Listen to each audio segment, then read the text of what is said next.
Good morning. Good Kellen. morning. Monday morning, Youngstown Stock Channel. We bring talk radio back to the airwaves. We're going to call it airwaves. It's digital, but let me get up on the mic. Oh, Talk radio and good vibes. Yeah, I'm feeling good vibes. Happy feelings. God, you look like you're sore. No, not really sore. Just chilling. That's it. Just chilling. Another fake holiday. That is not a fake holiday. Okay. St. Patty's Day. Okay. Holy day. So tell me about St. Patrick's Day and what are you celebrating? I can't. I don't even know. So how's it not fake? I'm part Irish. Isn't it? Okay, I do know. Go ahead. Maybe. Okay. Doesn't have something to do with like driving the snakes out of Ireland or something. Did you celebrate the holiday? A little bit. Okay. A little bit. Without even knowing what it is, how did you celebrate it? Drinking green beer. Okay. So an excuse to do that. Yeah. I watched a movie I like, Boondock Saints. Yeah. So a reason to do that. So maybe I have the word wrong. Celebrate. Celebrate is to take something like it is your birthday and that is the day that you were born. You celebrate a person coming into this world. Yeah. And then you have a party in celebration of the thing. If nobody knows what is being celebrated, they are celebrating without cause. I'm celebrating being part Irish. It's not Irish Day, though. Well, it's not Irish Day. Listen, I'm more right than you on this. It's a fake holiday. I don't doubt that. If you want to make excuses to go party or whatever, fine. Just don't wrap it in some kind of fake holiday. That's all. I like it to be an excuse to go party. Okay. Even though I didn't. That's all I ask from everybody and everything is that we just have an honest assessment of what the hell we're doing. I mean, it's like when all of us Americans, we celebrate St. Patrick's Day, regardless of your heritage. We celebrate Cinco de Mayo. There's a lot of things we celebrate we are just addicted to celebrating things. Why not? Why not? Why not just say, you know what? It's an occasion. Let's be happy. Let's have fun. Let's have a celebration. This is what human beings do. They take something special and they want to do it every day, and they diminish the special sacredness of anything because then we're celebrating everything. Like St. Patrick's Day being 4 days long? Let's make it 9. In fact, let's have St. Patrick's month. It's so dumb. Like, that's just what we do. It's annoyance to me, and it's grinding me. I know everybody else, go have fun with it, but it's kind of stupid. I mean, it could be a boost for like business owners and restaurants, bars, things of that nature. Sure. Let the green beer industry buy a holiday and then trick everybody into go buying a product on command. Mm-hmm. Another commercialized day. Why not? I'm assuming you did not have any green beer. I did not have any green beer. I did. Jeff says good morning. Carter says good morning. Nicole says St. Patrick's Day is a day to celebrate the color green. Yeah. I do like the color green, but then here's what we'll do. We'll just have a green day. And all we'll do is play Green Day. Green Day. Come on. Oh my God. I don't tell jokes often. And they're mostly dad jokes. And you have to patronize me and laugh at the dad jokes, so I will tell them more. I feel like Green Day would be October 1st.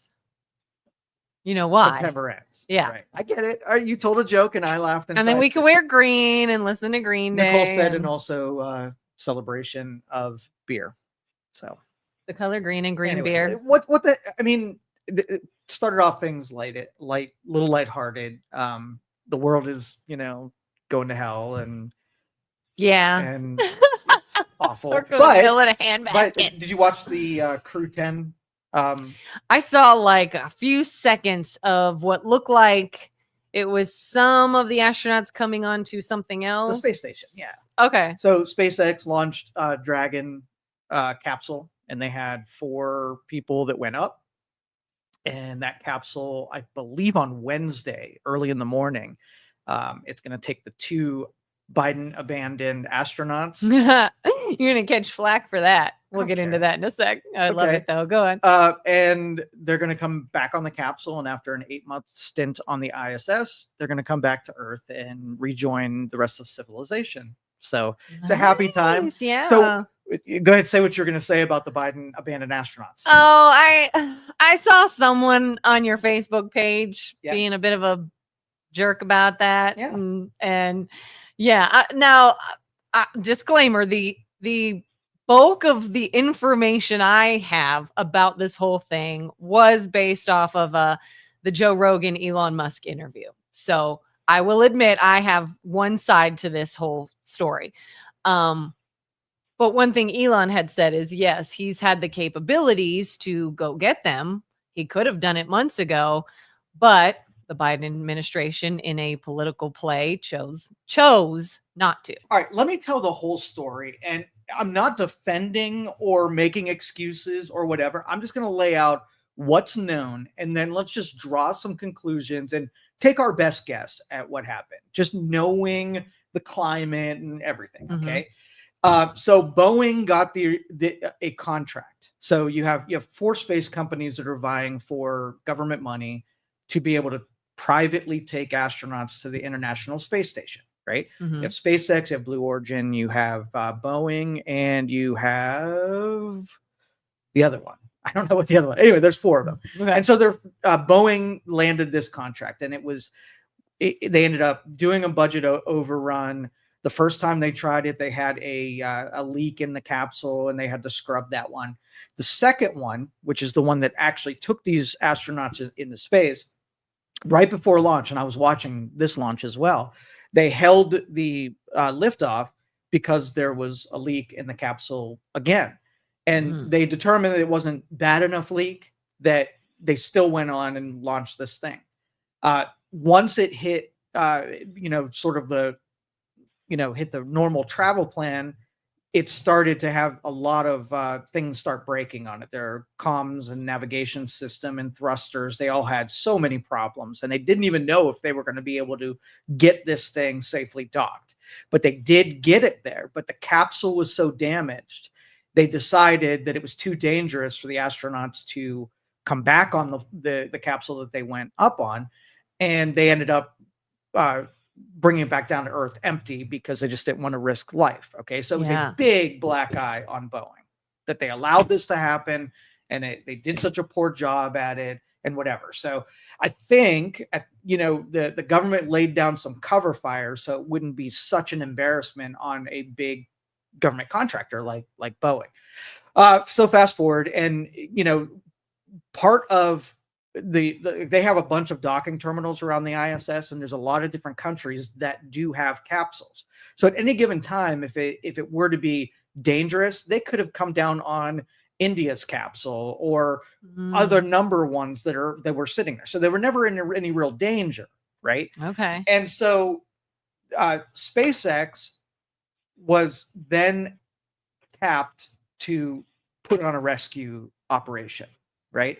Both black eye for Boeing, both black eye for NASA and government. Now, during an election, SpaceX and Elon Musk's tie to the Trump campaign, would it be an unfair thing to have SpaceX and Elon Musk have a victory in the middle of a campaign? And so I think the Biden administration didn't want to deliver that group something to tout during the campaign. Some make them so look they good. Said, nobody's in danger. Let them sit up there until after the election, and then whatever. So SpaceX launched this Saturday. They docked. They're going to bring them home. So this seems the most reasonable explanation. Yeah, right? It seems to make sense for sure. And it seems the most likely. Why else would we not have just gone and gotten them? Yeah. And the second part of that, what if it did go south and there was a problem during a campaign? Did you want the distraction of some kind of NASA, whatever to go bad? So it was already a prickly type of thing. And I just think that they over-cautioned for the political ramifications they could have had in either direction. I don't think they could win that battle. How long were they there? 8 months. Supposed to be 8 days. Stayed 8 months. 8 days to 8 months? Yes. That makes me like, if I was stuck up in space in that little area for 8 months, I feel like I can't breathe when I think about that. You'd probably love it. Oh, I would. I mean, Oh. extra time in Oh a my 5,000 square foot God. floating moving at Secluded. 24,000 kilometers per hour. It'd be awesome. Like, it'd be a ride of your life. Oh, I would be like, I want brought back right now. Right now. In fact, when they said, oh, there might be a smidgen of a leak in anything, I would have been like, I want off. I'm not going. Get me off this ride. There's no way. Have you heard about Blue Origin that's going up in the spring? Tell me about it. It's an all-female crew, and Katy Perry is on it. And I think I can't remember who it is, but I feel like a female journalist or anchor or somebody too. Yeah, it's going to be all women. And what's the significance of that?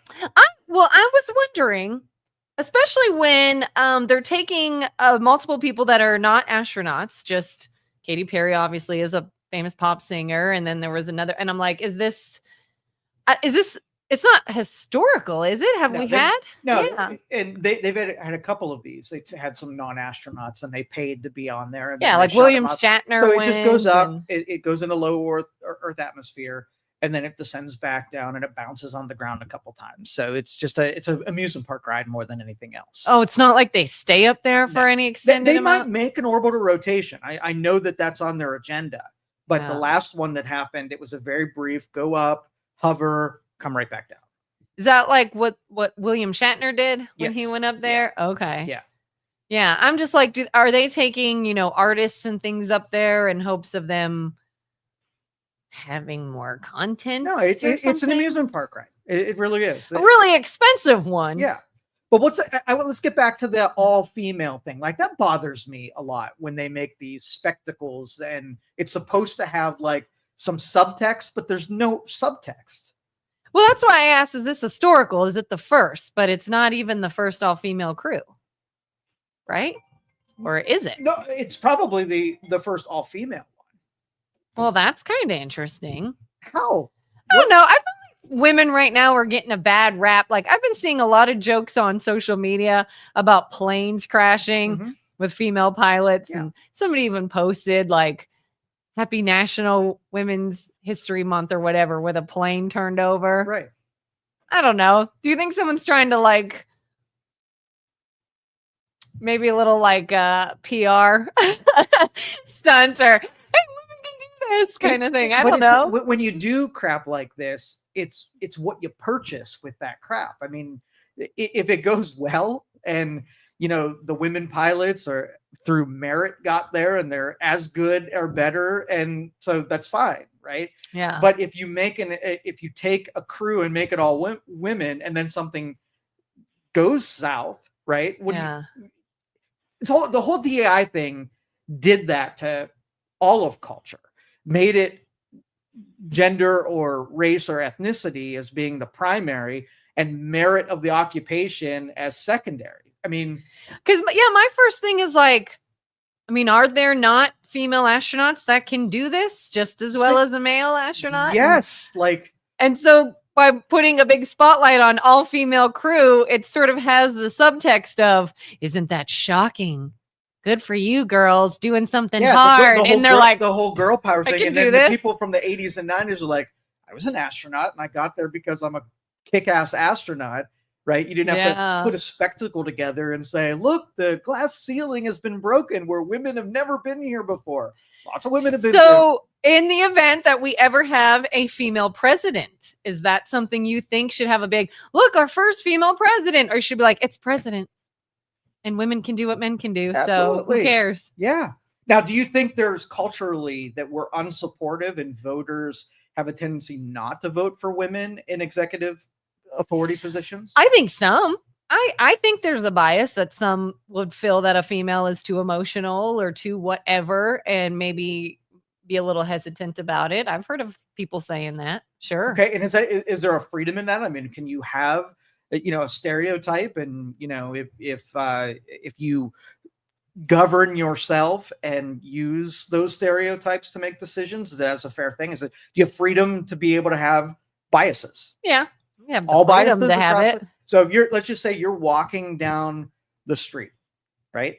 And walking at you is a group of black kids, and they are dressed very urban, right? Mm-hmm. And so, are you allowed to take a bias where they might just be good kids walking down the street, no big deal? Or you can decide to go on the other side of the road and walk not with them. So your biases. I mean, are you allowed to? Are you allowed to act on your own biases if you have them, or are you just free to do whatever you want with them? To an extent. To an extent. I mean, like, if somebody chooses to just simply cross the street and walk on the other side of the street, they can do that. Right.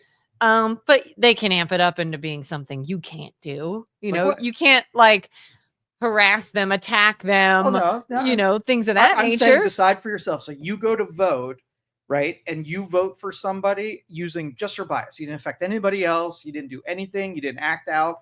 You just said, I don't like this thing, and I'm allowed not to like this thing, and I voted the way that I wanted to vote. I mean, should you? Probably not. But can you? Yes. Okay. And in your brain, you're like, I don't want to act on a bias, and this group of kids are walking at me, and the stereotype and my own bias are telling me that it's more dangerous to walk this way than to walk across the road.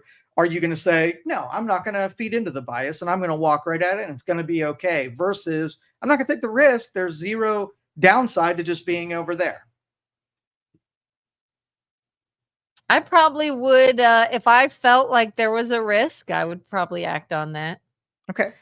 And so if there's a risk, if a female president says that, once a month she's going to act erratic and emotional, and she's going to put you in danger, whether or not that's true or not, you're allowed to have that bias. You're allowed to vote that way, right?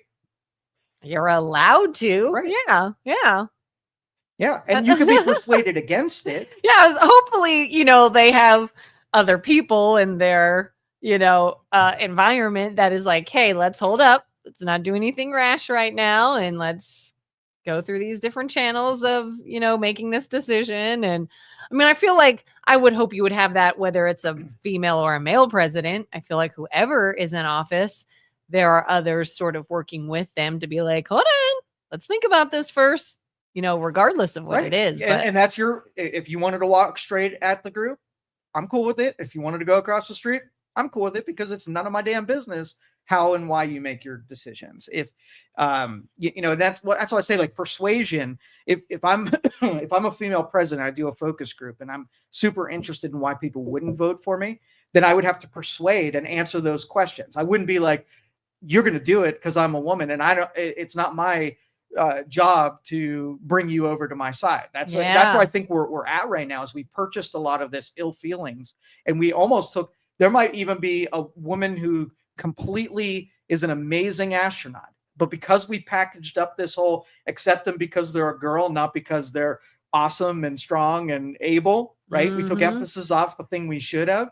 I would more likely support the honest approach if you just told me, like, hey, here's all the things that I see that you're concerned about. Here's what I'm going to do about them. And trust me, I'm going to be honest and truthful with you. Now you just bought my support because you didn't undermine your own position by taking on some of this DEI, woke, gender stuff, race stuff, the whole thing. So, okay, let's open up a can of worms. Yeah.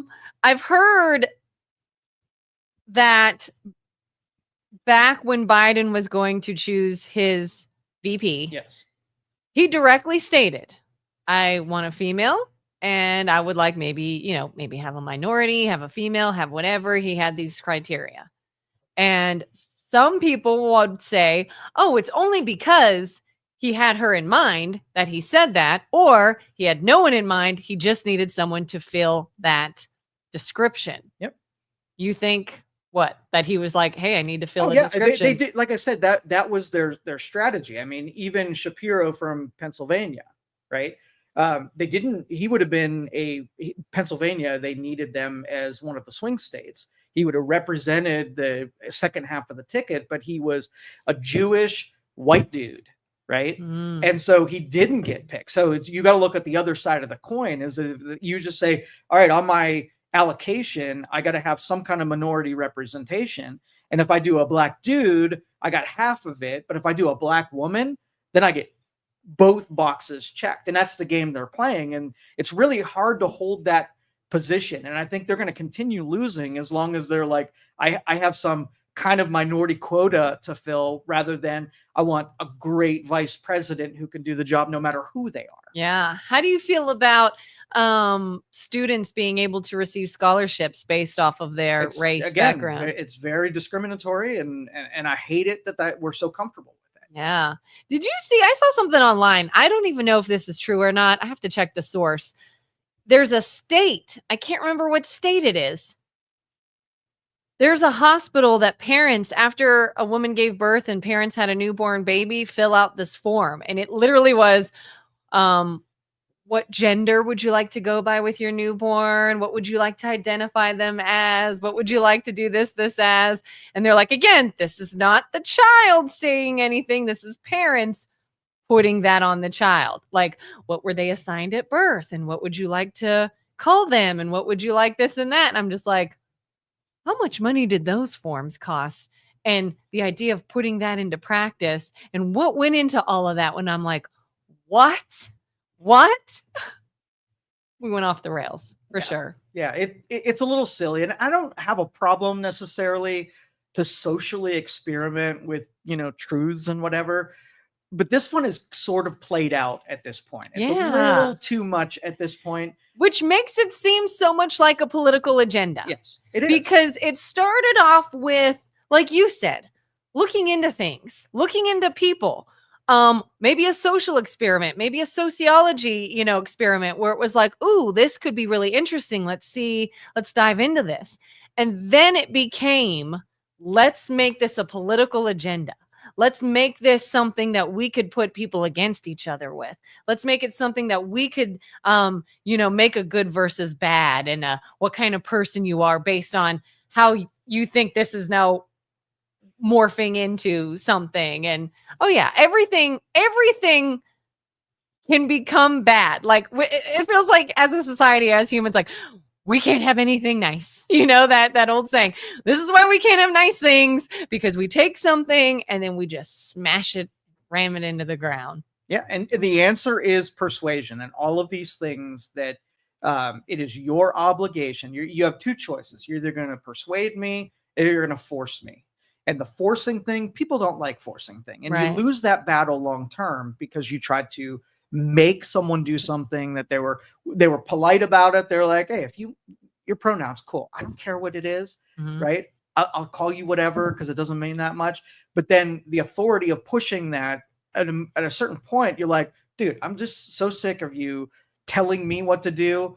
F you, right? Yeah. And go back to like, you got to win me over. And there wasn't a lot of substance to being won over. Like, what is the utility in not naming the scientific sex of a baby when it's born, right? There's no utility in that. Yeah. Right. And you're doing it for yourself and your virtue currency that you can get out of it. It doesn't have a purpose for it other than make things terribly confusing later in life, when all of that stuff can actually be used in utility in the real world. Yeah. Especially if there's a handful, I think, not a handful, but there's some that get really angry.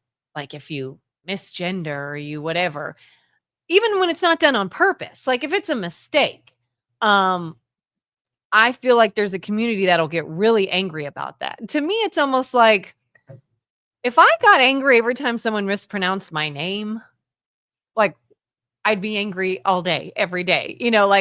Did they mean to? No. It's just, it was a slip. It was a whatever. So yeah, that to me is when I start to get annoyed with it. Is I will be respectful to you if you choose something, fine. I don't care. But if someone slips up or makes a mistake or didn't know or whatever, and now you're angry with them and you start a fight over it, now I'm like, get out of here. Get out. Well, we're kind of pointing to rules that don't exist. Like, I don't have to be nice to you. I don't have to be kind. I don't have to look out for your feelings. I don't have to do anything. Right. And so if we wanted to invent a new principle, it would have to be stated like we're going to do the kindness rule. Right. And you're not allowed to say anything unless it's kindness, or that if I annoy you, I have to stop doing it. So if I'm in a restaurant and you're chewing with your mouth open and I don't like it, I'm going to come up to you and get mad at you because you're not taking me into consideration. And I hate when people are chewing with their mouth open.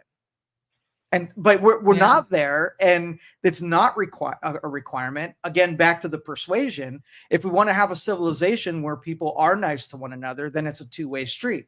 If what you're doing annoys me and I tell you about it and you stop doing it, then that's consideration. And then I feel like then being considered to you that if I'm doing something, like, how are you going to win me over? So let's just say you had pronouns of turtle, right?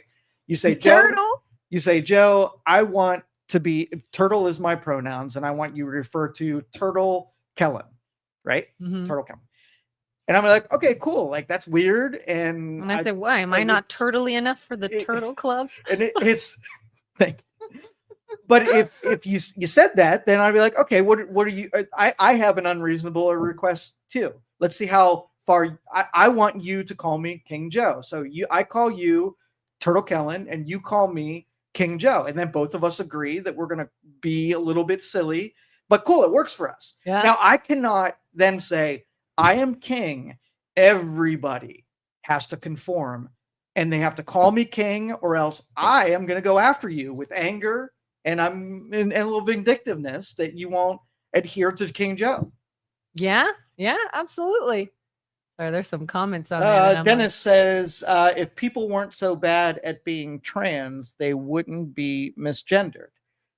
And Cutter says, it seems like these small minorities have taken charge of the left wing, and they are absolutely catering to those. Yeah. And it's to their detriment, because like I said, I think the middle 50% of people just don't want to be told what to do and are kind of sick of the craziness. And you sort of had their polite attention for a little while, but you kind of overplayed it and made it so now that group's like, I'm out too. And once you lose that group, it's kind of over. I actually, coincidentally, I saw a headline this morning, and I can't remember the exact numbers, but basically the headline was saying how the general public's, I don't know if they said approval rating has, or disapproval of the Democratic Party has gone up since Trump's been in office.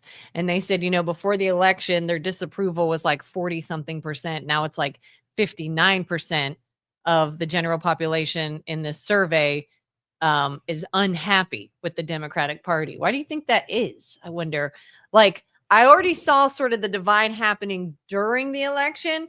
But they said this has been since he's been in office. People now just like that, the left side even more. And then it was like 16% has no comment, no feelings. And then a very low percentage was. Two reasons. Yeah. The first one is they lost, and a lot of people blame the Democratic Party for doing a poor job at beating Trump. They're really mad that they lost. And two, they are ineffective at stopping Trump from doing this. They want their Democratic Party to get in the way of everything that's happening. So not only did they lose, they're watching even more losses accumulate. So they're equally as mad at Trump. Like, if you ask those same people, they're not going to give high marks to Trump. This isn't like they're better all of a sudden. It's the Democrats are incapable of stopping what's happening. So you don't think it's so much people maybe seeing how one side is the little more. I feel like one side has gotten a little out of hand. One side seems more sane than the other, or do you think it is just simply, no, I'm unhappy with how well you're fighting back? I feel like you should be stopping them. I just don't think that the principles have changed. It's almost like going into an election, even if you didn't like somebody, you want that side to win. And so you're willing to overlook the things you don't like about them for the victory. You never really held those principles, right? But you were willing to do. We do that with Trump all the time. Like, the dude, is unlikable in some categories and begrudgingly vote in a certain way in spite of those things. But if you ask me about it, like, are you happy that he's trolling foreign leaders or whatever, you're going to feel that same way about it, but you're not going to be willing to lie about it for the sake of them getting elected. So now there's no chance of them being elected. So they can go right back to their true feelings, which is, I wasn't real warm on Kamala to begin with. I was willing to be warmer for her for the sake of her winning. But now, I'm back to what I was before, where I wouldn't pick her this time either, kind of thing. Yeah. And Dennis says that they are absolutely tone deaf, and that is That is true. I'm going to watch the phones here because this is a Yeah. call-in show. If you want to get on the line and push back on anything, we had some great callers last week, some great participation, and I do appreciate that. I think that's what makes talk radio so good. Yeah. So Obama 330-595-1600. Go ahead. Obama wanted to fundamentally transform America. He and the Democrats tried, and we saw what that looks like. No thanks. How so? Yeah, Dennis, let us know Oh, how he Dennis? wanted to fundamentally transform it. And I'm assuming, like, see, this is rough because, like, when you are an ideologue and you foresee the country being different from a representative republic, small government, about the people, pro-business capitalism, and none of that stuff you agree with, and you want to fundamentally change it where you abandon founding principles and you go towards something like Marxism, or you go towards something more socialist and communal property. I love those debates because I think some of them actually have merit. So are you familiar with the Green Bay Packers? Like, I know of them. Okay. So basically they're one of the, I think, the only teams that are owned by the city. Okay. So the work product is actually owned by the city. So, like, it would be analogous to if you had a manufacturing facility. Okay. And the workers all own the manufacturing facility. They decided what to charge for things. They elected a board. They were in control of the trajectory of the company versus having a single operator, and then you just have employees. And I like the experiment of turning over operative control to people, not forced, but these people pulled their money together and they bought the company, and now they have thousands of owners of the industry. And so I like to see how that rolls out. If it works out, let's just say you had a bunch of employees who thought the wages that were paid somewhere need to be elevated. So the company is given to them, and now they have the ability to raise the wages. Do they do it once they see what goes into running the operation and what raising it will affect? So do they come into and say, oh, I guess, well, I believed in magic money before where we could just infinitely give wages, but then I look to see what that means on a balance sheet, and maybe that's not even a practical thing to do. But we never, I think more people would learn, because I think it's an ignorance between the two, that if you don't know, then you have these opinions. But when you're put in there, like, I'm a president, I'm going to fix all of government, you get thrown in there like, I can't fix shit. Like, there's nothing in my control. So the person before I got there had an idea that things were possible, that once you were in there, that, oh, holy shit, that's a different story. And what really annoys me is when that happens, they get called a liar. Well, you lied. You said you would do this, you did this, you did this, and you lied to us just to get in office. And I'm like, or did they get there and say, oh, crap, I didn't realize that this was the case and this was the case, and I might have to pivot a little bit. And that gets me too. That annoys me. And it doesn't matter who it is that gets elected, but I think in some cases, like you said, it's not just that they decided not to do something, but they got more information and had to pivot. Yeah. I like O'Brien says, happy St. Patrick's Day, guys. And Tim, you can celebrate it because with the last name O'Brien, you... Yeah, I can celebrate it. I used to be Kellen Bannon, both of which are Irish names. Yeah, but you got rid of the name. You don't get to... Kellen is Irish. Kellen's very Irish. Yeah. So celebrating with you, Tim. Okay. Sorry, I didn't mean to cut you off. Do that. No, it's all good. But yeah, the whole idea of not a liar, but possibly got more information, possibly saw something that needed to take priority over whatever. But in politics, once you make a move towards something, it is so hard to then say, oh, wait, you know what? We were wrong and we shouldn't have done that. So where I lend in to experiment, I distrust that once you get to the end of the experiment, if you don't like the results of the experiment, whether or not you back off of it and be humble, or you just go forward and pretend like it wasn't a disaster. Yeah. Another thing that I always thought was dumb is any candidate you see, when somebody says, oh, well, look what they said about this or so-and-so 5 years ago. look, 5 years ago, they just said this and now they're doing this. Oh, why? Because now they're on that. I was like, I don't know. Do you think in 5 years they could have learned something new? They could have changed their mind? But it's always like, oh, no. They said that many years ago. So now they're lying in this instance just to do whatever, just to advance themselves. And it's like, do you still believe what you believed 5 years ago? No, I don't. not at all. I change my mind on a regular basis, or I might feel one way towards something and they get new information and say, oh my gosh, yeah, that makes more sense. And I think anybody, if they want to just hate someone in politics, they're going to hate them. And there's like almost no rational thinking that goes into that. It's just, well, I don't like them. And, you know, you hear it with Vance all the time and RFK. Oh, look what they said about Trump. And now they're all buddy with Trump. I was like, have you ever not liked someone and then you met him and listened to them and changed your mind about them? Because that happens. All right. So I want you, can you devil's advocate for me? real quick? Sure. I want to know why I'm so stupid. So we're going to play a little game that in the highly critical internet took aim at me a bunch of times this weekend. Ooh, and what? Me or them? Them. You're going to punch them? Yes. I only saw the one and then I left because I was like, but listen, there's a theme though. So when you have, these types of brands versus these types of brands, the dumb ones are usually the ones that think that the smart ones are dumb. But I want to know, I want you to see if maybe I'm the idiot here and it's really something that I'm missing. And I already know the answer, but yeah.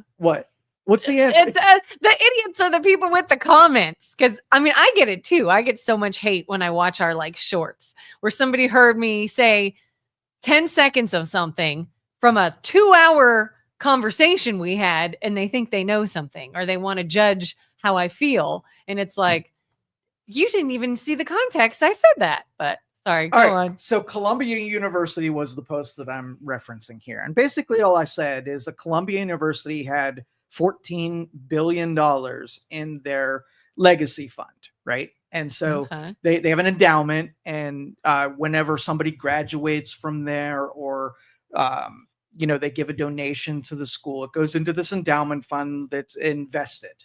And then they use the endowment fund to do things like give grants away and give, tuition away and stuff like that, right? And so at the same time that they have this $14 billion endowment, they're also receiving federal money, $400 million for tuition grants incoming. So the federal Pell Grant or whatever. So they have money and yet they're receiving money. So if you're, if you're a state school, you're an Ivy League school, when should you start qualifying? And so let me before we get into the topic of the post, one of the first comments was that I'm stupid and I don't know how things work. And they wish that they could put my brain into science, right, to figure out how somebody could be so stupid. This person said this? Yes. Paraphrasing. When we're done, I'm gonna need their name. I'm just kidding. But anyway, so from a logic standpoint, what am I not seeing as to how it works? Is there a void between university has a private fund that is usable to give money to people incoming, and they have a lot of money in there, and then they're receiving money from the federal government as part of grants? I mean, I've never personally looked into this university, but that sounds very. All right. If anybody listening can tell me more about this and why that seems like there's got to be a disconnection, like somehow that they should continue to receive federal income money when they have money. So if you had, you needed to pay your rent, we set up the federal assistance for paying your rent. Right. Yeah. And I found out that you had a bunch of money sitting in an account somewhere. The government's going to say, well, before I make a payment for your rent, I see that you actually have the ability to pay your rent. So let's use up yours first, and then I'll bring federal money back into the deal. Right. Sort of like, I mean, well, two examples come to mind. One, if I'm injured and I'm disabled and I can't work and I'm collecting money from the government, and they find out I'm secretly also going to work. I remember years and years ago, I was laid off from a job and for a short period of time was trying to get unemployment benefits while looking for another job. However, I was laid off from a full-time job. I had a part-time job, and I had to claim anything I made from that, and that affected what they paid me. So it wasn't like, we're going to give you all this money while you're not working at all. It's, hey, I am still working. I'm not making as much, but I have a little bit. And so they would subtract that from anything just to make sure I was only getting what I lost from my full-time job. Make sense? Yep. So yeah, if they were like, well, wait a minute, we can't just give you money if you also have another source of income. It's double dipping, right? Yeah. And so like the federal government gets involved in these institutions because they can tie behaviors to whether or not they get that funding, right? Mhm. And so if especially colleges have just become these indoctrination centers where they just create more liberal Democrats that the professors all fill their heads with why they hate the capitalist society, and they're free to do that as long as they're not getting money from taxpayers who really don't like that kind of behavior. Should a university be able to become apparatuses of a political party? Sure, so long that the political parties that are getting the benefit are the ones paying for the people and that output. Reserve the federal dollars for people who are behaving unbiasedly and unpolitically.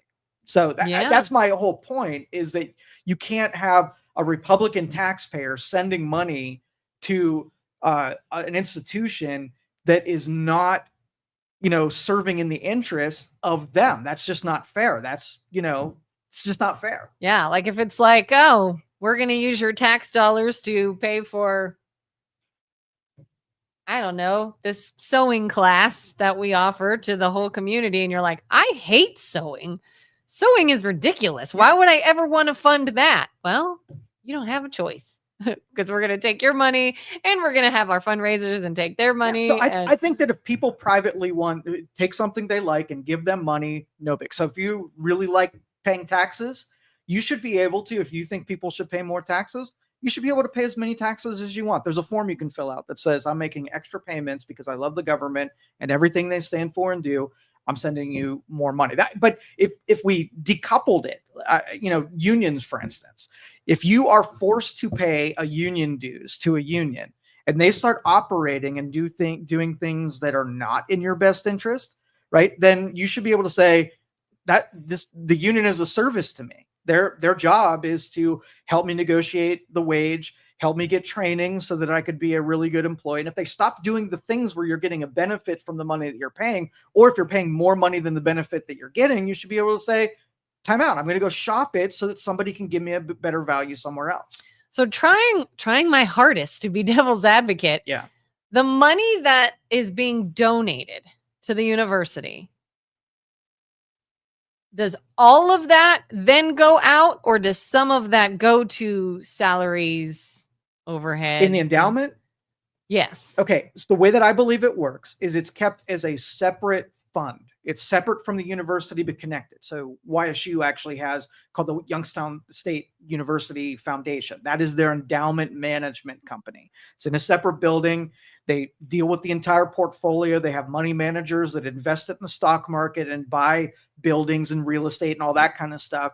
And it's totally donation based. Yeah, it's nonprofit, kept separate. It's off to the side. Okay. And then so what they do is every year they take the proceeds from investing that endowment fund, and then they hand out scholarships and grants to people to come into the university, right? So they work in tandem, right? But it's a separate entity. This might be a silly question, but the things that they donate out, is it only things like scholarships to get people back in? Or is it anything else community related? It's a good question. I don't know. I don't know how that money is used. I don't. Because to me, that would matter. That would, if it was like, we're collecting all this money and we're handing it out only in scholarships to our university, and you can only get this money if you put it right back into us, and we're getting this fund, to me feels a little different than this is simply just community given money that we collect this, and through this fund we help support other organizations or I don't think so. or something. And I'll look. I mean, it's easy enough. We'll use Columbia.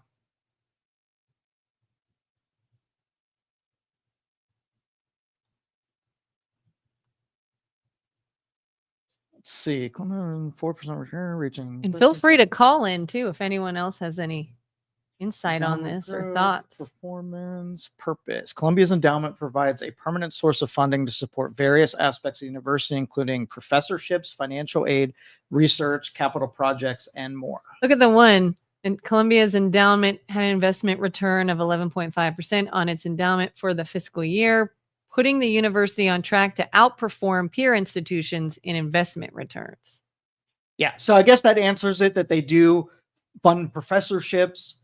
Let's see, where else was that? Professorships, financial aid, research, capital projects, and more. So still things only related to their university? Yes. So they have money and they're putting it into this place where they're not using it for scholarships or depending on the government to subsidize tuition grants, whatnot, when they have money over here that they could be doing that themselves. So if they have the capabilities of collecting $14 billion and if 400 million is in tuitions, they have several years. They have 28 years worth of self-funded scholarships. So they're like, we don't want to collect any more tax dollars. We'll do that ourselves. Aren't they almost then? This might be a dumb question. I'm going to ask it before I really think it through. Isn't it then 3 forms of income if they have the grant money or the money from the government, money from people attending the university, paying their tuition, and then the donations? Yes. Yeah, they have lots and lots and lots of money. All of which are going to the university itself. Yeah. Well, then, yeah, that seems a little excessive. Yeah, if you take any other company, you take an Amazon, and stack it against what the revenues are, and you treat them all the same. Okay, so if you're, we'll talk about subsidies here for a minute because it's important to compare apples for apples here. So let's just say you had a farm, right? And the farm could plant certain things and they can make a certain revenue. So let's just say corn is really high. So all of the farmers in your area are planting corn because that's the best revenue that they can get out of the fields that they're planting.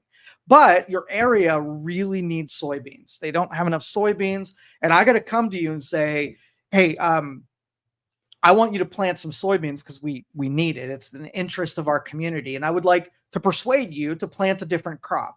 And the farmer's like, you're going to make me lose $500 million by planting a crop that I don't want to plant.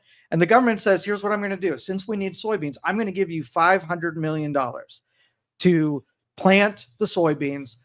We'll make up the difference in the loss and we'll thank you for changing what you would do and assisting in your community.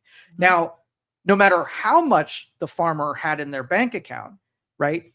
We made them do a different thing because of that, right? Yeah. We made them do a different thing and we're thankful for it. So that is a proper use of subsidies where someone does something that's not in their best interest and we're going to make sure that they don't take the fall because they're not the ones making that. We're going to compensate you for that loss. Yeah. So if Amazon, it's the same thing, like, or Starlink, okay? So, or a utility company. So there's an area that has 5 people living in it, and we want you to run infrastructure to the area that has 5 people in it. And it doesn't make sense to run $100,000 worth of fiber optics or coaxial cable to service these 5 people. We want you to do it, but there's not enough revenue with those 5 people to do it. So we're going to give you a subsidy. I don't care how much money you have in the bank to run out to those 5 people so that then they have internet. So the government solved the problem by subsidizing something that made absolutely no sense to do. You can do that with solar panels and green energy. The subsidies that they pay into these things are really just to counter the intuitions or the incentives to get something to happen that otherwise wouldn't have happened. So here's a question, and this is for everyone, so feel free to call in or comment. Let's say in a world that we can basically, whether it's at tax time or whatever, we get documents, we can literally check a box as to what we will pay with our taxes. We have a choice in the matter, and it could be anything. It could be universities, roads, utilities. It could be anything, infrastructure, whatever. You check your box of what you are willing to pay for and your tax dollars go to, and not a cent will go to anything else.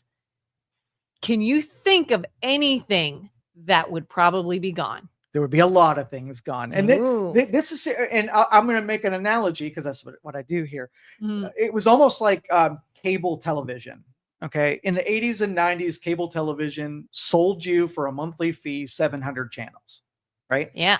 And then came along with streaming, right, where you could buffet style pick the channels that you wanted. So what happened to the oyster cooking show that 5 people watched? Before, they made great budget and nobody had to watch. It wasn't supported by actual attention and people liking it. When you got to pick your own channels and maybe even spend the same amount of money, the oyster, cooking channel disappeared because it was inauthentic to begin with. Right. Yeah. And so if you gave the taxpayers the ability to only have tax dollars go to things that you supported, you would see things like if you wanted to study transgender moose out of Alaska, right? It got nobody to support it so that it just didn't get enough attention. But if you had lots of people who were passionate about the transgender moose and it got a lot of money, then I know that my tax dollars didn't have to go to it, but since it was yours and you liked it, then I would absolutely. Like a PBS. Exactly. Just fund it if you believe in it. If you want to see more programming like that, send money to That's it. Right.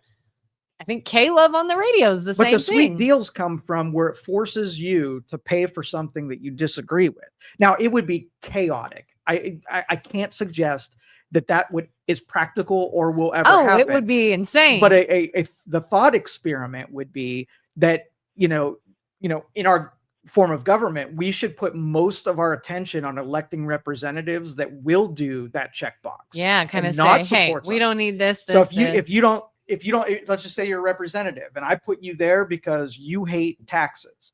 I expect when you go there that if any bill that comes across that is increasing taxes, I don't care how much you want to play the game. You were installed there as a no vote on all taxes. And if you vote against it, right, then I'll keep you there. And if you one time, no matter for what reason, you vote for taxes, then I just don't vote for you next time. So that's what an elective,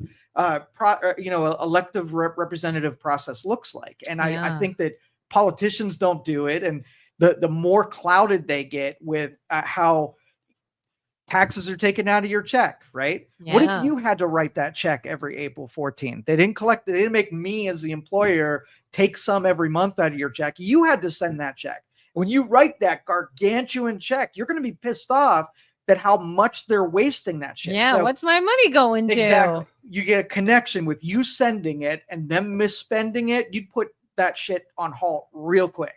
Yeah, it'd be so interesting to even see this in a setting like a small business.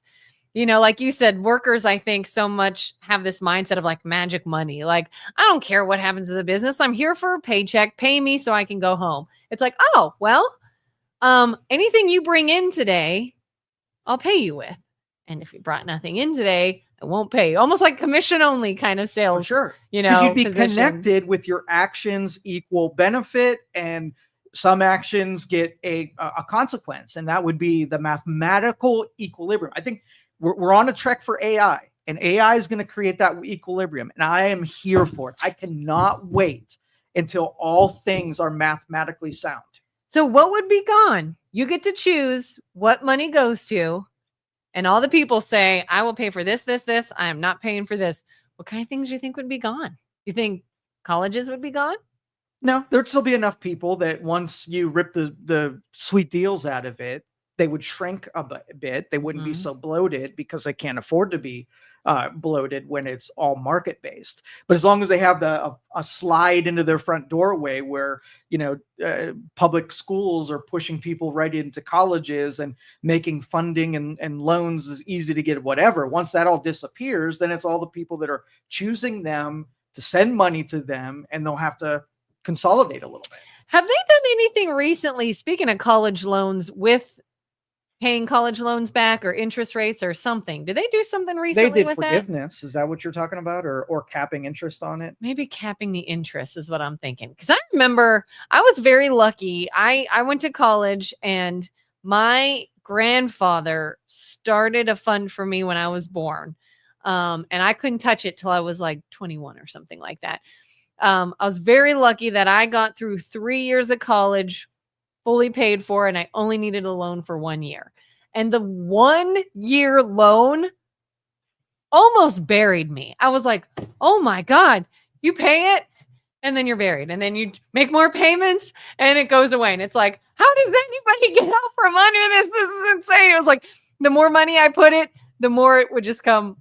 Like I paid nothing at all. And I think I only even got out of it by using things like gifts of money for any occasion in my life that somebody like gifted me money. I was like, can we just put this towards my college loan, please? Can we just pay this off? Like, I can't imagine how people get in that trap with more than 1 year. That would be insane.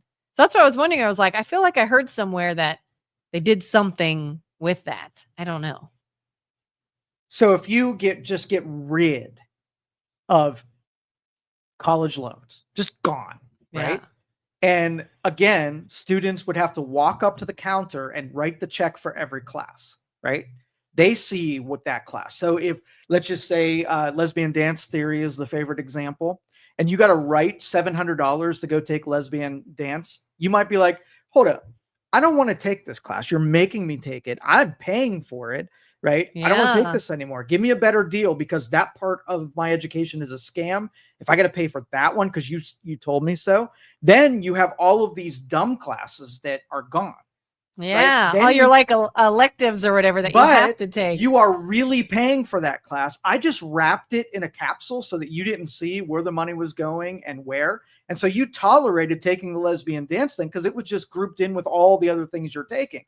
But then you get to the end of it, right? And then you're like, I'm writing checks and it's not bringing the balance down. Then I'm looking at all of the lesbian dance theory classes that you took. I'm thinking, if that one weren't there, maybe you'd be taking a little bit more of a chunk out of it. God, the more we talk about this, the more I'm like, oh my God, maybe it is a scam. It is a scam. It is. I gave you the spoiler at the onset of it. I remember right before I was to graduate, I was like in my final semester or something. And I had taken everything that was required for my major and then some. And I couldn't wait to graduate. And then I find out they're like, hey, wait. What's your minor? And I'm like, what? You have to have a minor. I do? This is news to me. Like, I don't know where along my whole advisor meeting through my college career that this information was somehow missed on me. But they're like, you can't graduate without a minor. So all I did is look at all right, what can I need so many hours to make it a minor. What do I have enough hours in? Okay, I can do one more sociology class and then sociology could be my minor. Shoot. And I graduated on time. But what? How ridiculous. And it's like, I came for this major. I wanted to do this. This is the major I chose. These are the courses I chose. I got all that in. Thank you for my degree in this topic area that I wanted. No. You can't leave until you have more in something else. Just like anything else, whether you're interested in it or not. Take that kind of philosophy and apply it to any other, in retail, in any other company, where I forced you to buy another product before you were allowed to walk out the door, right? Yeah. So you want that TV? Cool. You got to buy the cords from us, or you can't get it installed. Like, we can't install this unless you buy a cord. And you can't go over there and buy it. You have to buy the ones here. Yeah. And you'd be like, well, why yours? You're just going to pump up the prices on the thing that I have to buy from you. And then a prerequisite of the only reason I'm doing this is because you're forcing me because I need to walk out the door. It's a scam. Yeah, like, you want this home security system? You have to also have our phone line and our internet too in order to have home secure. Well, why can't I just have this alarm? Well, because it's tied into these things as well. That's what a scam company will do, is they will keep forcing you to buy. And if they could have a minor, like you need a major and then you need a minor, but then you need a minor. Yeah. And it meant that you got to buy more uses classes to just qualify. Like and only certain classes qualify into the major minor. Everything else you took was just, well, no, you just had to take that. Why? That has nothing to do with my major. Yeah, but you're required to take that too. Okay, so if I do devil's advocate this one, okay, right? So if I pitched this to somebody at the bursar's office or whatever and said, why is that? What benefit? Like, throw me a benefit of why that's such a good thing. Well, you have to be a well-rounded student. Well-rounded student. Yes. To learn more than just Yes. one topic. You're here to learn, how to see things differently, other skills, how to develop other skills. You can't just come from Okay, so one I'm at the area. retail store. Why do I have to buy your extension cord? Our extension cord is of the highest quality, way better than people on the outside. They really as a work consumer- better together. Exactly. You as a consumer, like, bullshit. You wanted to sell me an extension cord that's overpriced while you have me hostage here. Don't lie to me and tell me that this one's better than I can find out there. Yeah. That's your do it for social or do it for well-roundedness type of excuse. And now again, the more I think about it, the more examples. So in middle school, high school, I was always very terrible at math. I just always have been. And when I had to test into my college math class, it was basic. I mean, basic math. My first college math class, we literally did like 2 + 2, 5 × 5, like 4 divided by 2. It was basic math. And I'm like, I'm paying for this. I did this. I could pass this math. I never got to statistics or anything above that level, but I still had to pay to come and just take math. And I'm like, why? Why? Why did I have to have, certain sciences and certain this and that? It literally is just, I went and I repeated high school so that I could get these other classes that I really wanted. But you pay for it. Mm-hmm. Come repeat high school, pay a buttload of money in the hopes that you can also take these other classes, which is really why you came here. And you can't graduate until you take a few more. And I think the statistic is that 50% of the people that go through and get that certification end up working at a job that did not require their certification. 50%. I have never needed my degree, ever. Now, I've had employees, or an employer hire me and say, it's nice you have a degree. That's certainly helpful. It's good to see, but it's not been a requirement. I think most of my bosses I've had in my life did not have a college degree, did not care if I did, like, oh, that's very nice. That shows me, that you were dedicated, like I went like a GPA. Do you think GPAs matter or grades? I don't think so.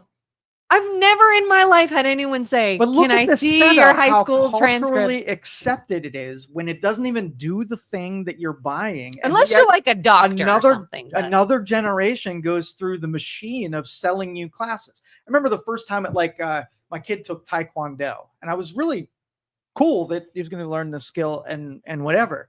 And the belt system was really important to the people practicing martial arts, right? And so I was like, oh, he's going to get really good. He's going to go through the tests. He's going to get this belt. And then I watched and I was like, this is a freaking belt factory. The thing that they're doing on the mat is hitting a bare minimum so they could just keep selling you another belt. This is more about selling belts and what people are willing to pay than learning a skill that my son can go and kick somebody's ass with. I saw that with my kids. My kids took Taekwondo at a very, very young age.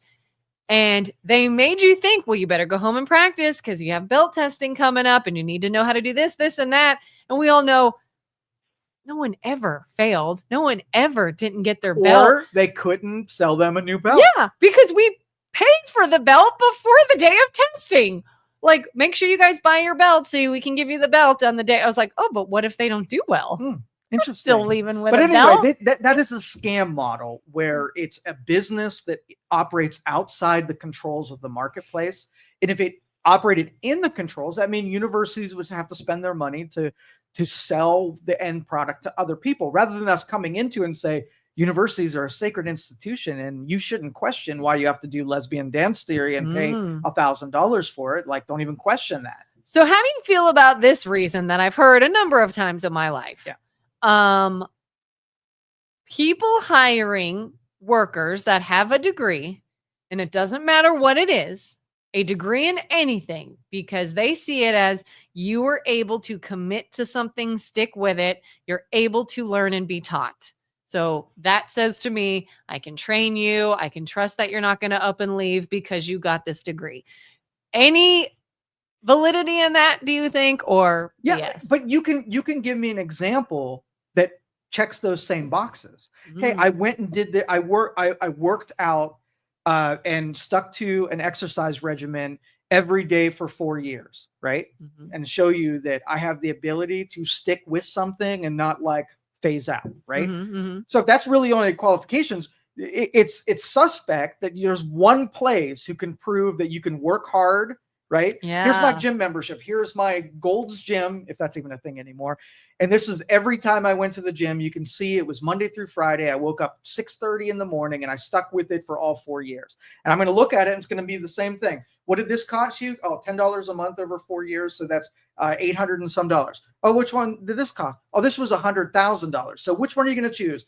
The log from your gym membership for less than $1,000, or the university where you wasted all of your time there and cost you $100,000? Yeah, because again, I don't recall ever having a job interview that it ever mattered my degree or my grades. It was maybe a resume, like how long were you at your last job? Did you up and quit, or did you put in some time and effort there? You know, like give me an example of a difficult situation you handled at that job. Like there are so many other ways to get at if someone might be a good hire. Yeah, we'll do an interview here, right? Okay. So, Kellen, yes. I'm the interviewer, and I have two questions for you. So, number one, describe to me your ability to stick through something for like 4 years. When sometimes it gets hard and it requires a lot of time. Have you done anything where you stuck through it even if it was hard? Oh, I went to college. I got a college degree. I'm just kidding.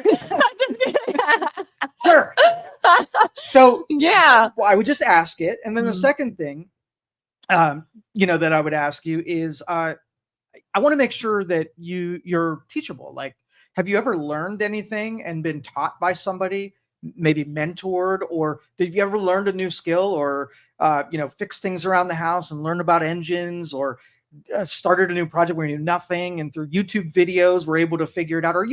Can you learn? Yeah. And I would be able to get the information whether or not you know how to do that or not. Yeah. Right? Yeah. Stephanie said C's get degrees. That's right. But A's get paid. I explained to my students, your grade reflects your effort, interest in the topic, not your intelligence. A for effort. Yeah. But I think at one point, maybe colleges were traditional, and it was about the merit and the academics, and they went off the rails and they made it not about. So let's just say you had a class on best strategies for learning. And it was, that would be a class that I would go up there and take. Right. And you should be able, as just go take one class to go learn something. It was truly sort of the mecca of knowledge. You wouldn't, deny me going and learning something if I can go buy a class about something versus put it in this capsule where I got to take 73 classes in order to even go there. Yes. Yeah, absolutely. And to Stephanie's point too, I had a teacher in high school, was a geometry teacher, who literally said to me, you just keep showing me you're trying and I will not fail you. Because I would have failed that class with flying colors. I could not grasp it. And every day he would be like, show me what you did on your homework. And as long as I showed him, here's where I tried, here's where my mind was at with this, he'd be like, okay, that's wrong, but I see where you were going with that. And he would pass me. So I do like, sort of people that are seeing the effort put into it, and rather than just, yeah, you got all the answers right, here's your A kind of thing. But also to your point, I've seen classes like at local libraries where they're like, hey, we're teaching sign language is, an interest of mine or something else. And it's like, yeah, let me pay and go learn that thing. And that's exactly right. That is what you do in the marketplace. You buy an end product, and the more obscure the end product is, and the more that the person doesn't want to talk about the costs or what's involved or whatever, the more likely it is a scam. And that's why it's in the scam profile. There's some pieces of it that are not scam, but as the end product of a college degree is a scam. Here's sort of, again, thinking out loud. Let's say you're a business owner, you work in computers and tech. Let's say a young person came to you and was like, you know what?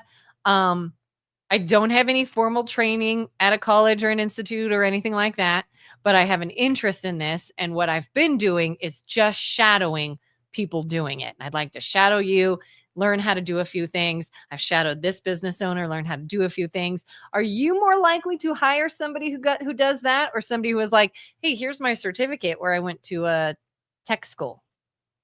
Self-motivated? Hell yes. Yeah. Like that is huge marks, because nobody made you do that. Like their university will send some people down here every once in a while to do shadows, to pick up on stuff. Internships. Yeah, exactly. But if somebody is motivated, that didn't have to ask that question, and didn't do, they just wanted to learn, then you have someone who not only is going to be teachable, right? Yeah. But also motivated to learn more than they had, and make it harder than it has to be. Oh, it was so interesting. I work in radio, and way back when I was in college or a student, and I knew I wanted to be in radio, before I ever took an internship class, I would call around like, do you guys have interns? Do you have interns? I want an internship. I want to come and watch you guys and learn what you do and shadow you and learn about radio. Very valuable. Yeah. And then turns out in college, they had an internship course. You were required to find a place to do an internship. And I was like, radio station. And sure enough, I was placed through college because they accepted college interns. But that was something I was going to do regardless, whether it was a class or not. Like I have found more times than I can count, it is who you know, not what you know. And I'm not saying that in a political sense. I'm saying that in a, did you actually go and meet the people doing what you want to do, and watch the people doing what you want to do, and work with them and get in their environment and learn on their equipment? Because when it came time for the radio station to hire somebody, hey, we have somebody leaving, we need to hire. Who are we going to hire? Someone that's never been here before, but they got a piece of paper. Or, oh, here's Kellen. She's been here all year. Yeah, she's actually worked the board. She already knows everybody. I know you. You want a job? Yeah, I do. That's how you get in. Can we switch gears a little bit? Yes. Do some political national things, because we didn't talk about national political things just Yeah, yet. we got to fire people up. Yeah. So I don't know if you saw this over the weekend, where there was a judge who put a stop order on the sending back the criminals to Venezuela. Yeah, I saw a little bit about it. Yeah. Okay. And now the Trump administration is defying the judicial order and flying them back anyway. So that I had heard that they said he didn't defy it, but they were already in flight. No, they're going to defy it. And this is going to be where the chaos begins. Okay. So this whole thing is going to make everything unglued, everything from the Epstein list, and everybody's not or going to prison. Yeah. This is a disruptor, because as soon as, do I think the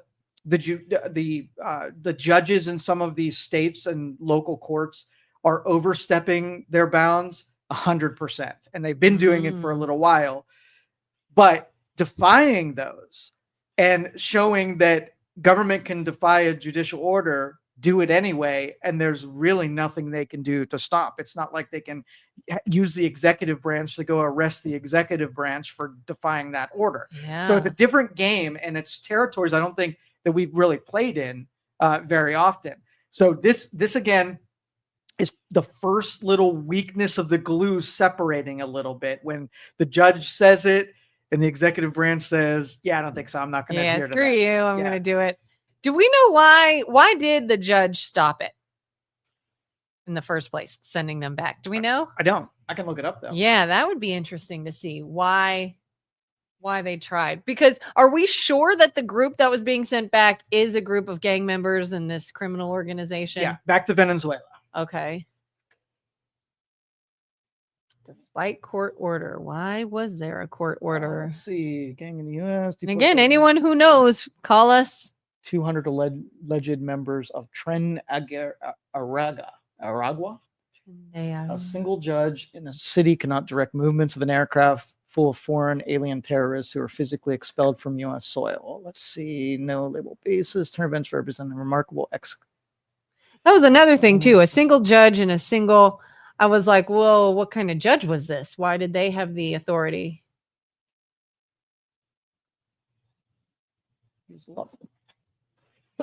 Block the use of law for 14 days, saying the statute refers to hostile acts perpetrated by another country that are commiserate to war.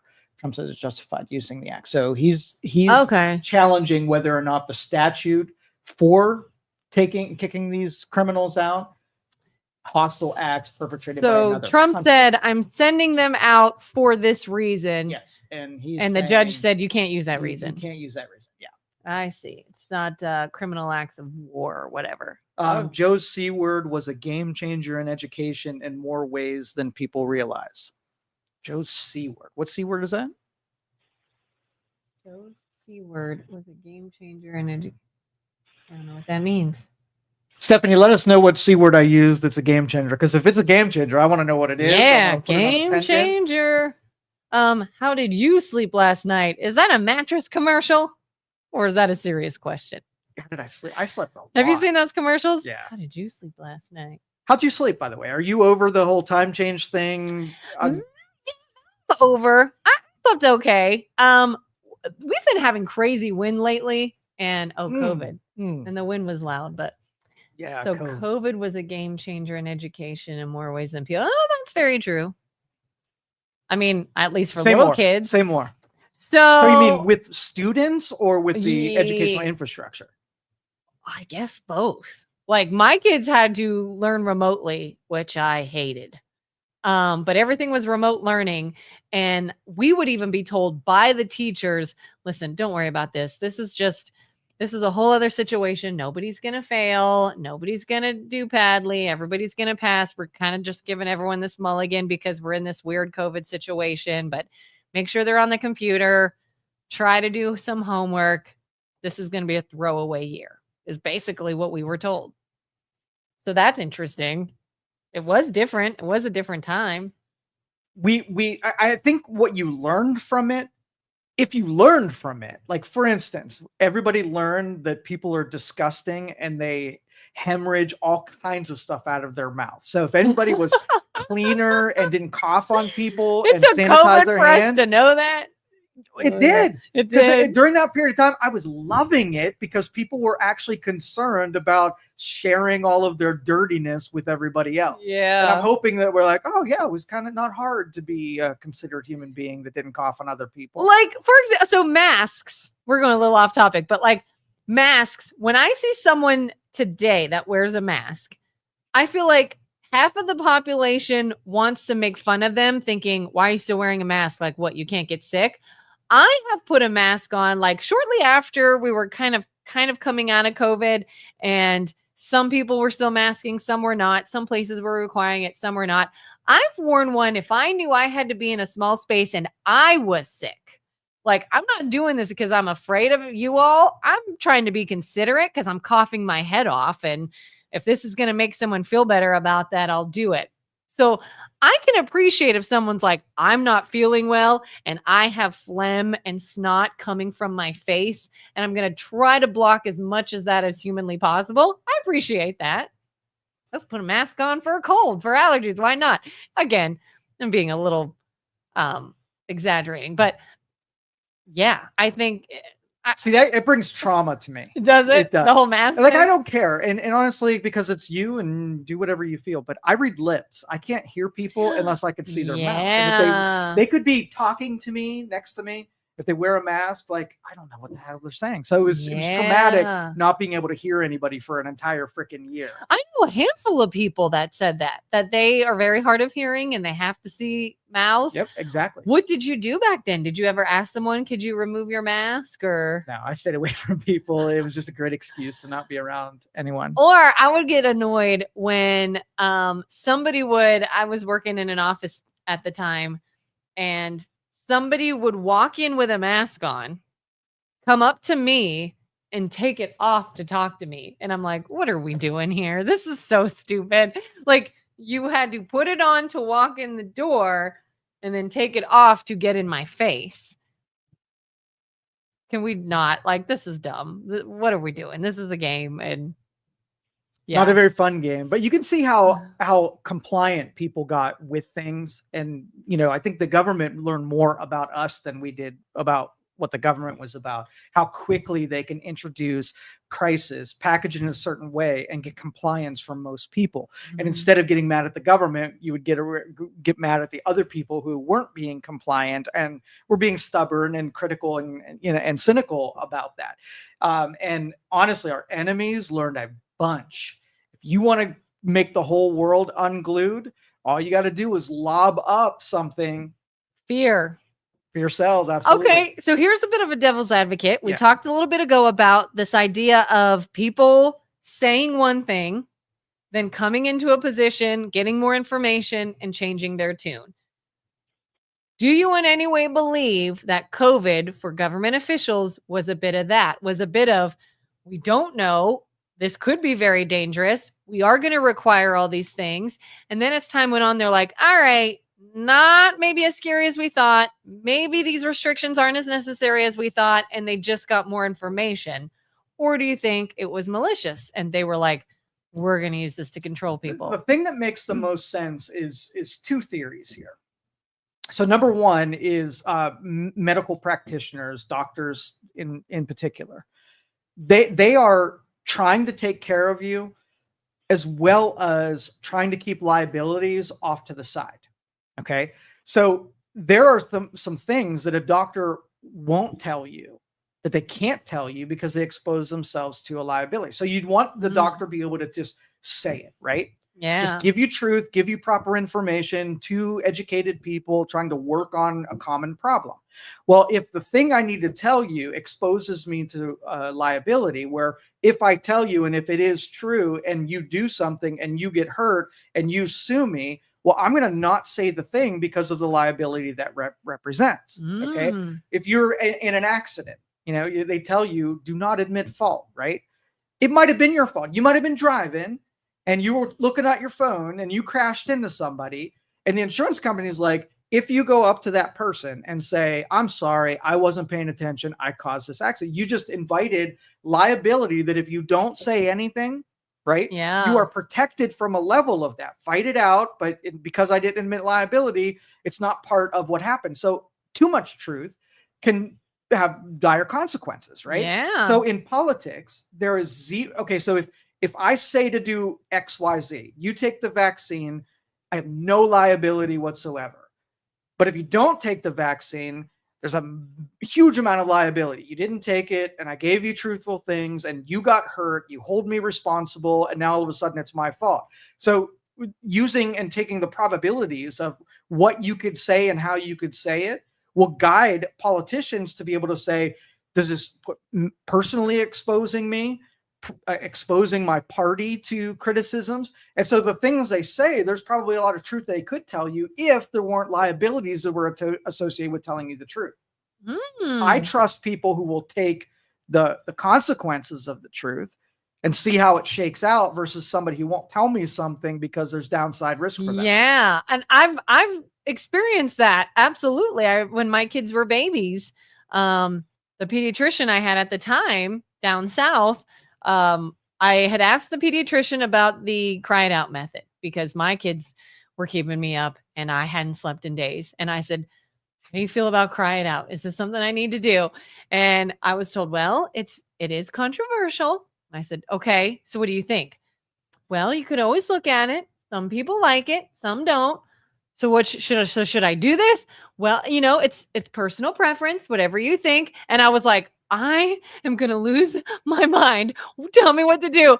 And that's all they would say is, I can't tell you one way or the other. You can just look into it, see what works for you.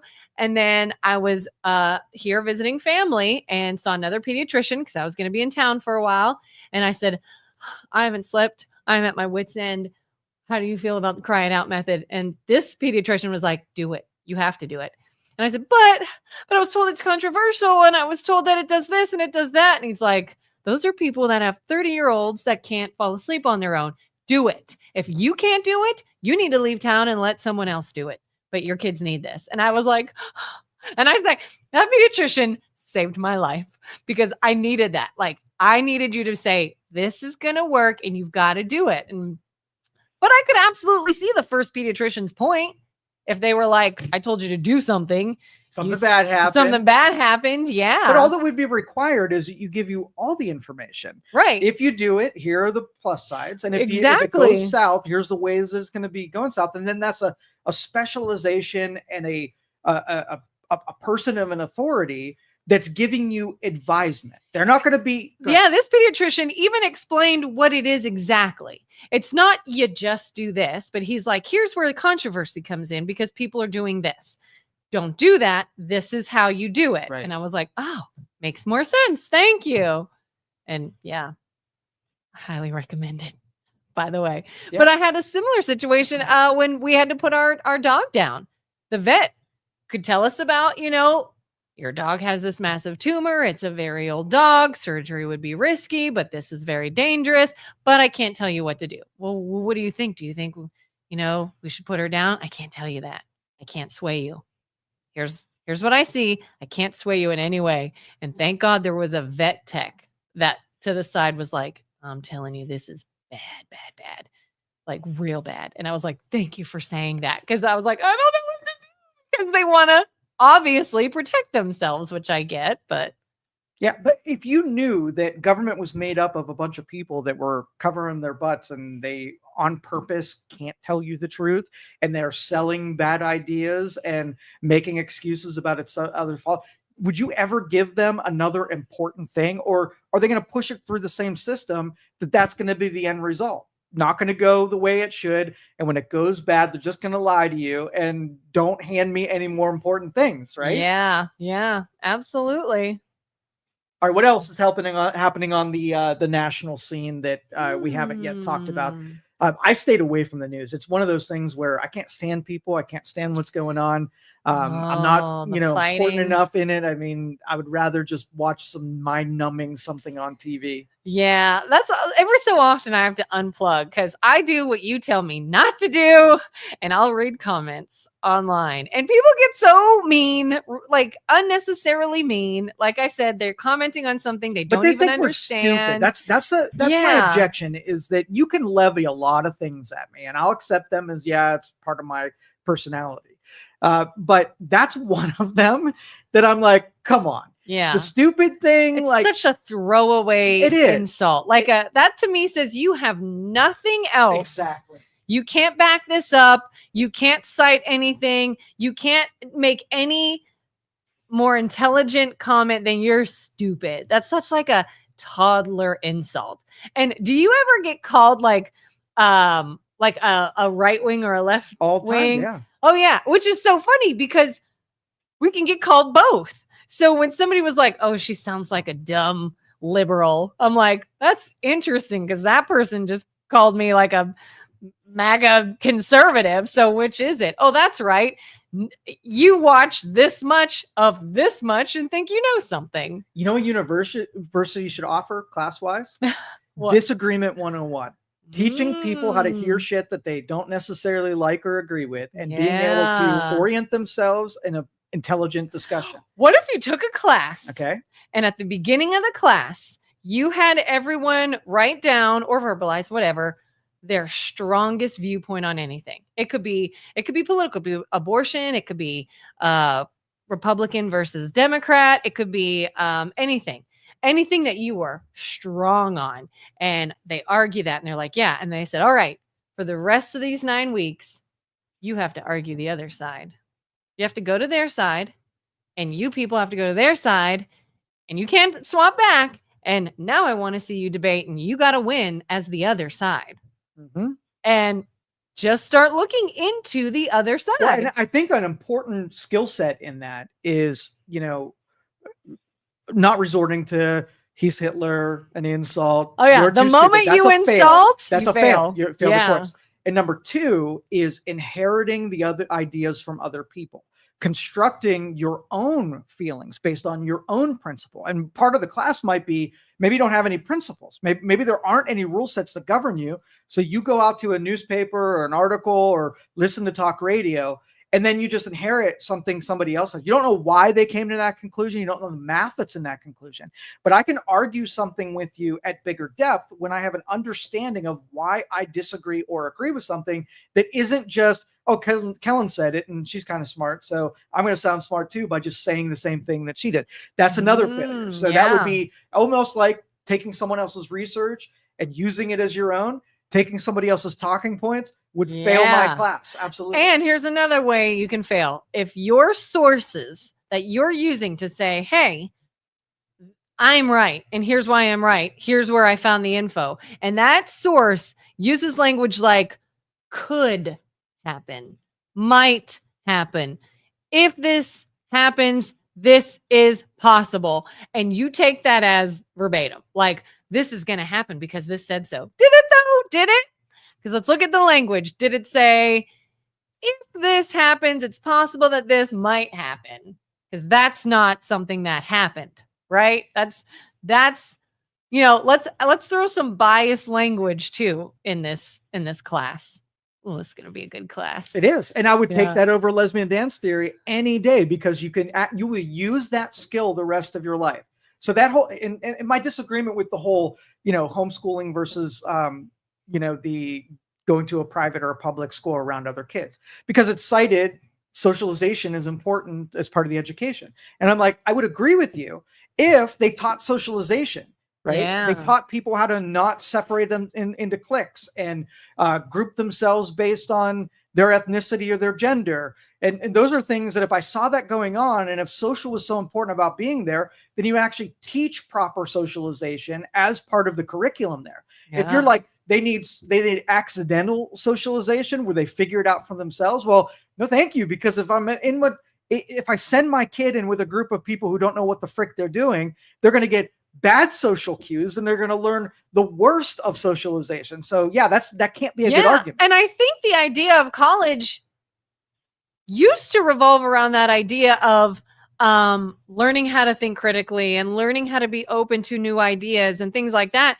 And then somewhere along the lines, it went to just being one-sided. It went to maybe just validating something instead of looking at it. That's my absolute objective. You should go to a college classroom and take both positions and argue those positions out. You don't pick a favorite one of them. So someone could say Marxism is awesome, right? And we don't protect that opinion as if that's sacred and not allow the capitalists to come in and shoot holes in it. Get the capitalists, get the Marxists, let them go at it. And in the end, you'll probably not come up with a conclusion. But what was important in there is being able to intellectually dig through, right, without hijacking someone else's ideas. Oh, one of my favorite professors I had taught a class. Now, this was back in like 2005, 6, something like that. So it was a while ago. And it was gender communications. And I found it to be so interesting. It was so interesting. And I recently saw this professor and said, hey, I can't even imagine now in this day and age, do you guys still do gender communications? And he said, you could not pay me enough to teach that class in today's environment. Absolutely not. I'm not touching that with a 10-foot pole. And I'm like, what a shame.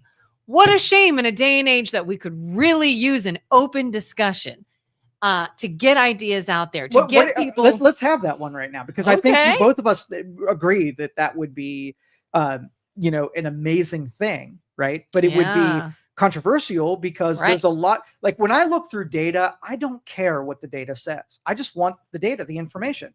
What if the data that I find is very unpopular? What if you don't like the data that I find? What if I say that men are stronger than women? Okay. I'm not the fringes where you might find somebody who's stronger than someone. I'm saying on the aggregate, men are stronger than women. Women are more emotional than men, right? Mm-hmm. And then so in an intellectual society, we take all of the data that is, and then we do proper placements based on skill set and merit, right? Yeah. So again, what would you even teach on a gender communication studies? What would be the purpose of it? I can remember a big point that was sort of driven home in that course was the idea that people see things differently. Yes. That you might see or hear something, and I see or hear the same thing, and we receive that two different ways. Yes. And then you get into the stereotypical ideas of like men hear things with this filter that is related around power. Not like trying to gain power, but just sort of the power over a situation, who's controlling the situation, who's not, things of that nature. Women are typically more on the emotional side and the emotions attached into what's happening. One example in a lesson we had was a man is up on a ladder changing a light bulb. The woman or the wife comes over and says, "Oh, be careful." And the man thinks, I know to be careful. You think obviously I'm going to be careful. You think I've not done this before? I'm not an idiot. I can change a light bulb. I'm not going to fall. What am I, a child? Why are you talking to me like a child? And all the women said is, I care for you. I'm worried for your safety. I want you to be careful. And neither one of them meant anything by it other than what they were thinking. But two totally different takes from one sentence. We'll do the guy part too. That was the guy part. I am being careful. Right, well, I'm not an idiot. Okay. But no, I mean, what was, okay, so if the role that a man plays in a relationship is someone who I will protect you as part of my role here, right? Mm-hmm. And if you tell me, if you say that I'm weak or I'm not good at protecting you, then my role, I would start to question, like, I know what I'd be willing to do to protect you. And if you tell me that you don't have trust or faith, the fact that I could protect you, part of my self-worth is now diminished because you didn't try to insult me and you wanted to show your love by saying that you wanted me to be safe. But that's my role is not to be safe with you. My role is to protect you. So if now both of them feel bad, the woman wasn't acknowledged for being caring with her mate, and the man feels like he's no longer good enough to play the role that is important to him to play for him. Mm-hmm. So just in that one exchange, because they didn't understand one another. Yeah. Right? Yeah. And honestly, it would be easy. And women have a tendency to poke criticisms at men for being the way they are, rather than take advantage of the natural instincts of what it is to be a man. It's almost like we want to diminish the men, right? And we want to elevate the woman, instead of just getting each other to understand what the information meant to both sides. Yeah. And you hear a lot too about couples that I have a friend of mine in a relationship, and I hear the two of them all the time where she really needs something in this relationship and is really trying to communicate her needs and what she wants from her husband and what it is that, is lacking and what's important to her. And he is like, can I just come home and not be nagged? And can I just relax? Does everything have to be a topic of discussion about feelings? I have no feelings. I just want to relax and I want to be left alone. And neither one of them are trying to be a jerk to the other, but they see it two totally different ways. And that is why I think that the gender communications class was so interesting. It wasn't about like trying to place stereotypes on each sex, which I think stereotypes are there for a reason sometimes, but yeah, because it's based on information. And if you don't like the information, then you object to it. When I always wish that high academics would not have a biased position where they like one thing more than they like another thing. And they want to create equality where things are not supposed to be equal. I don't want a woman to be something that she's not. Right. And then not find the place that she should be because she's trying to play into a stereotypical role somewhere. And that works on both sides. If she's feminine and wants to be a stay-at-home mom, then that's what she wants and who she wants to be. If she's not that, if she's a tomboy and likes more masculine things, but I don't want there to be social pressures for people to act and behave a certain way when that's not where they want to be. Yeah. Here'd be an interesting topic to dive into too, maybe in a course like that is, you've probably heard there's an expression out there. It's something like, you do not get to decide if you hurt me or not. Like if I took something you said was very hurtful to me and really upset me and hurt me, and you're like, No, it wasn't. No, it wasn't. I didn't say it like that. I didn't hurt your feeling. You can't decide whether or not you hurt my feelings. You did. I'm hurt. However, there's also this idea of if you have some sort of trauma that you are healing from or some sort of view about things, it's also not up to society to tiptoe around that. At what point do you start healing yourself, not making everybody cater to your issue? It would be interesting to see a discussion on that. You know what I mean? Like, at what point is something valid and should be addressed? And at what point is something now really a you issue, But not see, a me issue? that would be hard because that would be taking it from one camera view, like the one person, like you mentioned, you don't get to decide what hurts me, right? But what about the other side of that, where you're probably doing 20 things a day where you didn't know that you hurt that person, right? So the real curiosity should be is having an understanding how unintentional consequences have on other people, and trying not to be an obstacle for people that you didn't even realize it. Like, if you walked around, let's just say you hate the color red, right? And all these people around you, they wear red all the time, and it hurts your feelings. You don't like it, and how dare they be so inconsiderate with your red? And you're going to say, well, objectively, like what I do, right? Really, if it hurts your feelings, I don't give two shits that it hurt your feelings. Okay. Or if I have somebody who's a religion and they don't eat pork products and I do eat pork products, and it offends you that I'm eating a pork product, or even like I love animals, right? And we shouldn't be eating animals, and I start eating a rabbit right in front of you. I hurt your feelings by eating the rabbit. But when you look at it saying like, man, I'm probably disturbing a lot of people. They're mad right now and they're judging me based on those things. Is it worthy of trying to not be disruptive to other people and try to accommodate all people? And you're going to say, no, that's kind of stupid. But when it's your problem and you got offended by something, it means like everybody should have catered to you. When in reality, who gives two shits about your feelings? You better buck up, get stronger, be less sensitive to being hurt by other people's actions. So we almost need, would you say, like a good combination, a good middle ground of consideration? It's exactly what it is. I had a really nice interaction on Saturday. There's a coffee shop we go to near my house, and they are pet friendly, and you are welcome to bring your dog in there, whatever. They even give treats to people who bring their animals in. And so we did with our dog, but we're very considerate. We don't sit next to anyone. If anybody comes in, we let them go ahead of us so that we can sort of be alone at the counter with it.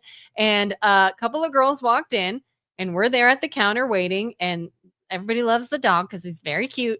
And they like to pet him. And one of the girls was like, oh, he is so cute. I would pet him, but I have allergies. And we went, I'm so sorry. We'll move him. We'll go. And she's like, no, it's okay. And we said, no, we can go. We can take him. By all means, you go first. And she's like, really, it's not that bad. I am fine. Thank you, though. And all I could think is, this is how this should be.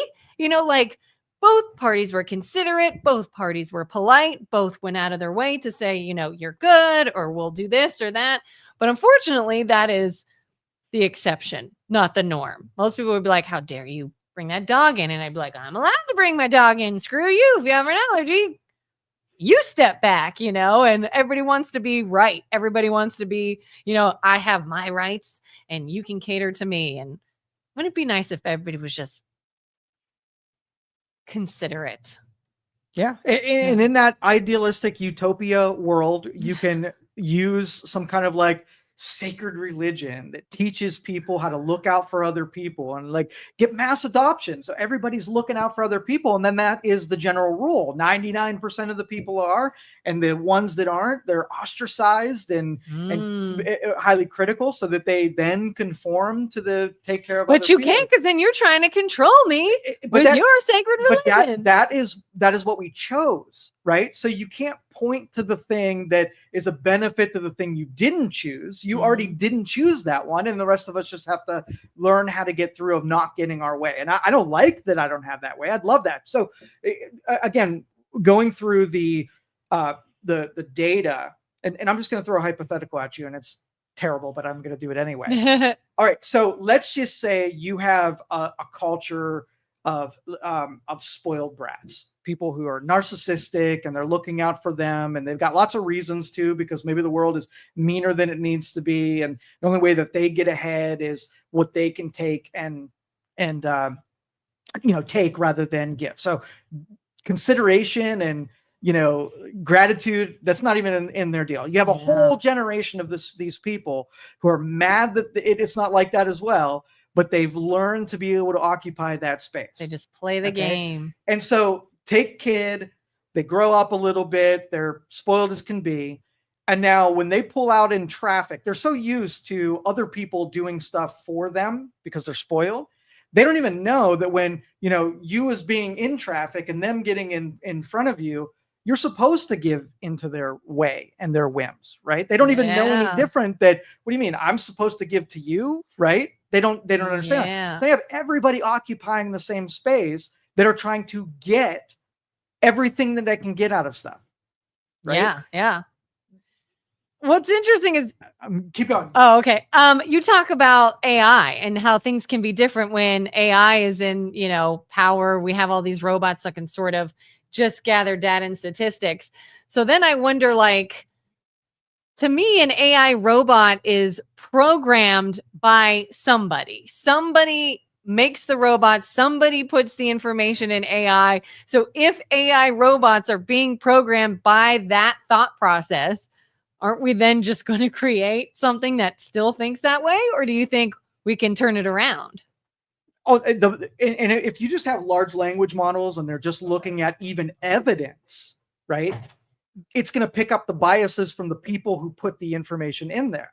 It's going to have no ability to be able to discern between objectivity in there. So that's going to be a whole AI science, is how do you, if everybody and everything has those biases, when it learns those, they're going to have those biases as well. So how do you strip it out? If I were to take 10 people and I needed to strip their biases out, it would be them, their ideas, plus all the things that those people created, because it's going to learn that from us. Yeah. So you almost have to take a pure model in science where something that doesn't have other things introduced, and get AI to train on the pure model before you introduce things that are impure. And we're beyond that at this point. I was going to say, well, they've already been we fed. better hurry up then. Yeah, because then you have to brute force it, where you have to almost force out. Do you remember the first image creator that they said, paint me a picture of, or give me an image of the founders, and it created Black, Hispanic versions of the founders. Do you remember that? It sounds familiar. Yeah. So the early Google, the image creator, looked through and said, oh, okay, well, they like to have an equal expression. They like to have minorities playing those roles. And it learned from that. And it said, well, when I create this one, I'm going to create what they've been doing in their current culture and put that version of it. It wasn't like bias or anything. Yeah. So is this have you ever seen where even today you can put into AI, you can put like a girl from the Midwest, and it'll create an image of what a girl from the Midwest would look like. Yeah. But the more political expedient one, rather than one that has, some evidence behind it. Yeah. Yeah. It's still kind of stereotypical. It is. So I'm saying, that's the whole sciences of that kind of data collection and accumulating it and squeezing out those bias, next to impossible. All right, we're going to wrap up here today. Tomorrow, we'll be back for Youngstown Talk Channel. Luke will be here, probably Isaac as well. Have a great day, everyone.